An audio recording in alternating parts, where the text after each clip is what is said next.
St. Louis is a pretty big soccer town to begin with, and has a highly concentrated area of club soccer. I had 3 older brothers who all played soccer, and so I wanted to be just like my brothers. So I grew up mimicking everything they did. So basically, as soon as I could walk, I tried to start playing soccer. Well, it definitely gave me that inner sense of competitiveness because I didn't like losing, and I remember one time I did lose and I came inside crying. And my dad was kind of on my side, and so he yelled at my brothers. And so for a couple days, my brothers didn't want to play with me because they thought I'd just come in crying again.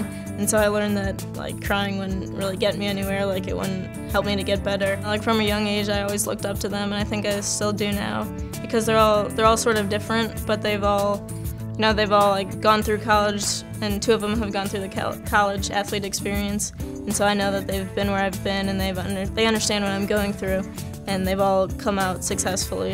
And so I look to them, for advice or to see how they did it. And I, just try to ask them questions and try to do the best that I can.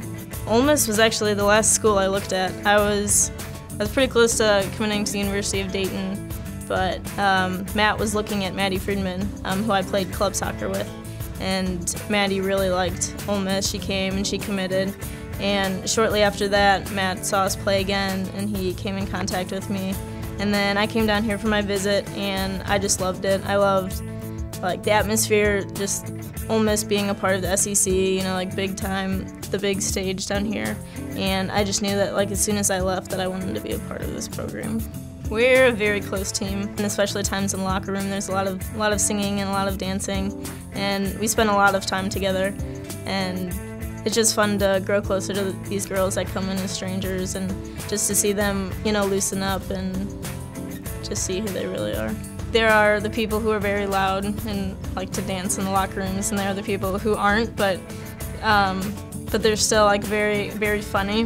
You just have to sit and talk to them, and once you get everyone in a big group, it's everyone just kind of brings out the best in each other.